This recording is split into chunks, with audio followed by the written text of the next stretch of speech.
Il y a fort longtemps, les enfants de la forêt peuplaient Westeros.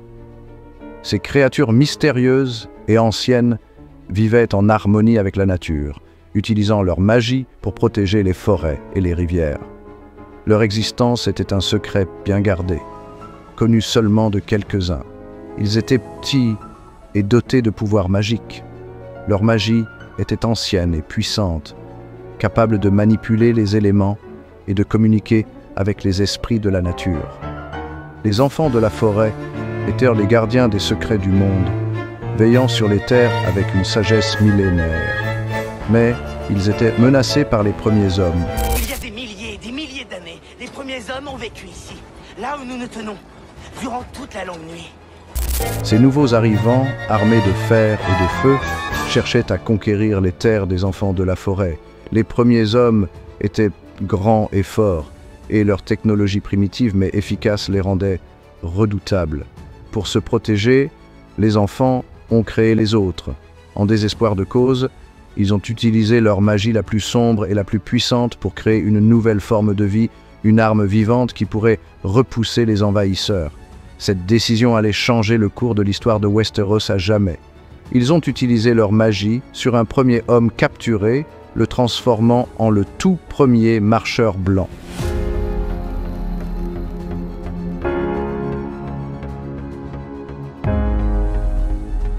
Ce processus était terrifiant et douloureux, une fusion de chair et de glace créant une créature d'une puissance inimaginable. Le premier marcheur blanc était né, une figure de cauchemar qui allait hanter les rêves des hommes pour des générations. Cet être était fait de glace et armé d'armes tranchantes. Ses yeux brillaient d'un bleu glacial et son souffle était comme un vent d'hiver. Il portait des armes forgées dans la glace, capables de trancher à travers le métal et la chair avec une facilité déconcertante. Il était puissant et terrifiant. Sa simple présence suffisait à glacer le sang de ceux qui osaient le regarder. Les légendes de sa cruauté et de sa force se répandirent rapidement, et bientôt, il devint le symbole de la peur et de la mort. Les autres n'étaient pas censés être nombreux. Ils étaient créés comme une arme ultime, un dernier recours pour protéger les enfants de la forêt. Mais la magie qui les avait créés était instable et imprévisible. Ils étaient une arme, un dernier recours. Les enfants de la forêt espéraient que les marcheurs blancs seraient suffisants pour repousser les premiers hommes et restaurer la paix dans leurs terres. Mais les choses ne se passèrent pas comme prévu. Cependant, la magie utilisée pour les créer était puissante et dangereuse. Elle échappait au contrôle des enfants de la forêt, et bientôt, les marcheurs blancs commencèrent à développer leur propre volonté et leurs propres objectifs. Elle s'est répandue et bientôt d'autres autres sont apparus. La magie noire qui avait donné naissance aux premiers marcheurs blancs se propagea, créant de nouvelles créatures de glace et de mort. Les marcheurs blancs se multiplièrent, devenant une menace de plus en plus grande pour tous les habitants de Westeros. Ils n'étaient pas comme les enfants. Ils avaient leurs propres pensées et désirs. Les marcheurs blancs étaient des êtres indépendants, avec leurs propres ambitions et leur propre soif de pouvoir. Ils n'étaient plus sous le contrôle de leur créateur. Les autres et les enfants ont combattu les premiers hommes. Les batailles étaient féroces et sanglantes, avec des pertes des deux côtés. Les premiers hommes, bien que puissants, étaient souvent surpassés par la magie et la force brute des marcheurs blancs. Les combats ont duré des années. Les guerres entre les enfants de la forêt, les premiers hommes, et les marcheurs blancs ravagèrent les terres de Westeros, laissant derrière elles des champs de bataille jonchés de cadavres et des paysages dévastés. La terre a été marquée par les batailles et la magie. Les traces de ces conflits étaient visibles partout, des forêts brûlées aux rivières empoisonnées par le sang. La magie des enfants de la forêt avait laissé des cicatrices profondes sur le monde. On a appelé cette époque l'âge des héros. C'était une époque de légendes et de mythes, où des guerriers courageux et des mages puissants se levaient pour défendre leur terre contre les forces du mal. Finalement, les enfants et les premiers hommes ont fait la paix, réalisant que leur survie dépendait de leur coopération. ils mirent de côté leurs différences et formèrent une alliance improbable. Ensemble, ils ont repoussé les autres. Unissant leurs forces, les enfants de la forêt et les premiers hommes réussirent à repousser les marcheurs blancs, les forçant à se retirer dans les terres glacées du nord. Mais cette victoire n'était pas la fin. La menace des marcheurs blancs n'était pas éliminée, seulement repoussée. Une tension persistante demeurait, un rappel constant que le danger n'était jamais loin. Les autres n'ont pas été détruits, ils se sont retirés, mais ils n'ont pas été anéantis. Leur présence continuait de hanter les rêves des hommes, un spectre de glace et de mort. Ils se sont enfuis vers le nord, dans les terres désolées et glaciales situées au-delà du mur. Là, dans le froid éternel, ils attendaient leur moment, planifiant leur retour. Là, ils ont attendu, leur puissance grandissant avec le froid. Chaque hiver qui passait les rendait plus forts, leur permettant de préparer leur retour avec une force renouvelée. Les récits de leur cruauté sont restés, un rappel effrayant des ténèbres qui se cachaient hors de portée des hommes. Les légendes des marcheurs blancs étaient transmises de génération en génération, un avertissement des horreurs qui pourraient revenir un jour. Les premiers hommes et les enfants pensaient être en sécurité. Ils avaient construit leur village, élevé leur famille et vivaient en harmonie avec la nature. La paix semblait régner sur leur terre. Ils avaient vaincu les autres, ces créatures mystérieuses et redoutables. Les légendes racontaient comment les premiers hommes, avec l'aide des enfants de la forêt, avaient réussi à repousser ces ennemis glacials, mais les autres étaient patients. Ils attendaient le bon moment pour frapper à nouveau. Que les marcheurs blancs sommeillent sous la glace durant des milliers d'années. Et quand ils se réveillent... Cachés dans les recoins les plus sombres et les plus froids du monde, ils observaient, planifiaient et se préparaient. Puis vint la longue nuit, une période de ténèbres et de froid intense qui semblait ne jamais vouloir finir.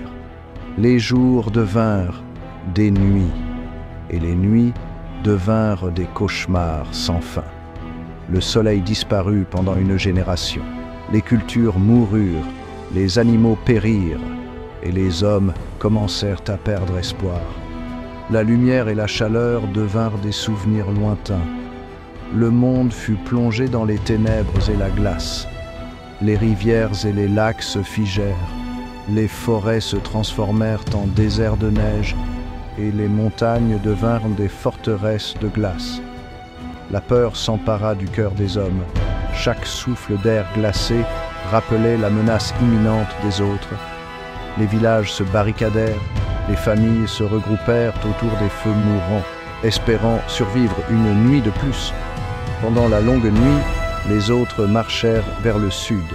Leur avancée était lente mais inexorable, comme une marée de glace et de mort. Rien ne semblait pouvoir les arrêter. Leur armée était vaste et terrifiante. Des créatures de cauchemar, des guerriers morts-vivants et des bêtes glaciales composaient leurs rangs. Chaque village qu'ils traversaient était laissé en ruine. Ils chevauchaient des animaux morts et commandèrent au froid. Leurs montures étaient des chevaux squelettiques et leur souffle gelait tout sur son passage. La terre elle-même semblait mourir sous leurs pas. Les vivants n'avaient jamais vu une telle horreur. Les histoires des anciens ne pouvaient pas capturer l'ampleur de la terreur qui se répandait. Les cris de peur résonnaient dans les nuits glaciales. Ils n'étaient pas préparés à la magie et à la férocité des autres. Les tempêtes de neige magique, les attaques soudaines et brutales, tout cela dépassait l'entendement des hommes. Des villages furent détruits et des armées entières furent anéanties. Les flammes des maisons brûlées se mêlaient à la neige, créant des scènes de désolation et de désespoir. La longue nuit fut une période d'hiver sans fin et de peur constante. Chaque jour apportait son lot de pertes et chaque nuit semblait plus froide et plus sombre que la précédente.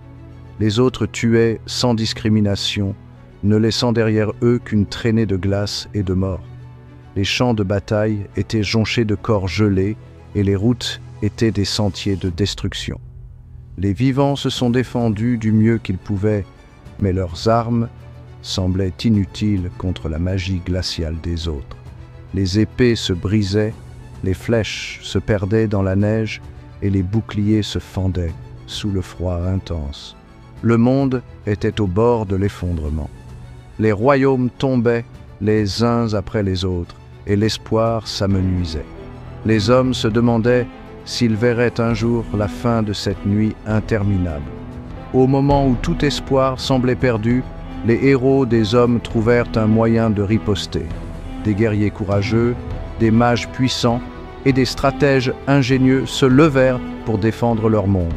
Ils découvrirent que les armes envers dragons pouvaient tuer les autres. Ces armes, forgées dans le feu et la magie, étaient la clé pour repousser l'obscurité. Grâce à ces armes et à l'aide des enfants de la forêt, les vivants finirent par repousser les autres. Les batailles furent féroces, mais la lumière commença à percer les ténèbres et l'espoir renaquit dans le cœur des hommes. Après la longue nuit, les premiers hommes construisirent le mur. C'était une énorme barrière de glace et de pierre. Le mur était destiné à empêcher les autres d'entrer. Il s'étendait sur des centaines de kilomètres, protégeant la frontière nord des 7 couronnes. Pour garder le mur, ils formèrent la garde de nuit. Ces hommes courageux ont consacré leur vie à la protection du royaume.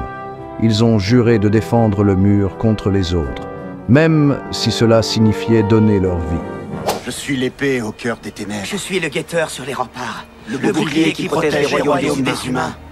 Je voue ma vie entière et mon honneur à la garde de nuit. Pendant des générations, la garde de nuit a défendu le mur.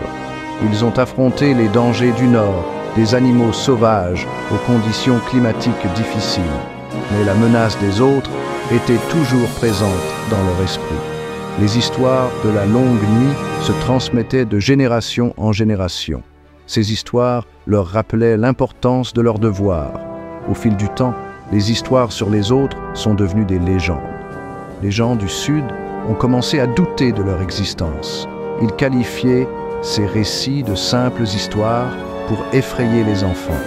Mais la garde de nuit savait que le vrai mal ne meurt jamais vraiment. Il attend simplement le bon moment pour se réveiller. Les vents glacés se lèvent et les morts se lèvent avec eux. Pendant des siècles, les autres sont restés une menace lointaine, un murmure dans le vent froid du Nord. Mais le monde changeait. Les saisons devenaient imprévisibles. Les anciens récits parlaient de longues nuits et de jours sans fin, mais personne ne s'attendait à ce que ces légendes deviennent réalité. Les signes étaient là, mais peu les prenaient au sérieux. Les étés étaient longs et les hivers rigoureux. Les récoltes souffraient, et les gens commençaient à murmurer que quelque chose n'allait pas. Les anciens disaient que c'était un présage, un avertissement des temps à venir. Les maîtres de la citadelle, qui étudiaient les mystères du monde, observaient ces changements avec une inquiétude croissante. Ils fouillaient les archives, cherchant des réponses dans les textes anciens. Les prophéties oubliées et les légendes perdues prenaient soudainement un nouveau sens. Puis vinrent les rapports d'au-delà du mur. Les rumeurs se transformaient en récits détaillés et les témoignages se multipliaient. Les patrouilles de la garde de nuit rapportaient des observations inquiétantes. Les sauvageons, qui vivaient dans les terres sauvages au nord du mur, parlaient d'étranges créatures et d'un froid contre nature. Ils décrivaient des êtres qui ne ressemblaient à rien de ce que le monde avait connu. Ils racontaient des histoires sur les autres, leurs yeux brillant d'un bleu glacial dans la nuit, leur contact apportant la mort. Les arbres gelèrent sous leur toucher et la vie semblait s'éteindre là où ils passaient. Au début, ces rapports ont été rejetés comme des superstitions de sauvageons. Mais les preuves s'accumulaient. Les maîtres débattaient, certains refusant de croire à ces contes, d'autres insistant sur la nécessité de prendre des mesures. Des patrouilleurs de la garde de nuit disparaissaient lors de leur ronde au-delà du mur. Les camps étaient retrouvés abandonnés, les équipements éparpillés, comme si une force invisible les avait emportés. Ceux qui revenaient racontaient des histoires effrayantes sur leur rencontre avec les autres. Leurs visages étaient marqués par la peur et leurs récits glacèrent le sang. Ils parlaient d'une armée de morts immense et terrifiante qui marchait vers le sud, une horde sans fin animée par une volonté sombre et implacable. Le retour des autres était un cauchemar devenu réalité. Les villages tremblaient à l'idée de ce qui approchait, et les ombres s'allongeaient sur le paysage enneigé. Le monde s'était endormi dans un faux sentiment de sécurité, oubliant le mal ancien qui se cachait dans l'ombre. Les gens vivaient leur vie, inconscients du danger imminent. Aujourd'hui, la menace était réelle, et le monde n'était pas prêt pour la bataille qui allait avoir lieu. Les guerriers se préparaient, leurs visages graves, sachant que le combat à venir serait le plus difficile de leur vie. Le destin du monde reposait sur leurs épaules, et l'ombre des autres s'étendait inexorablement.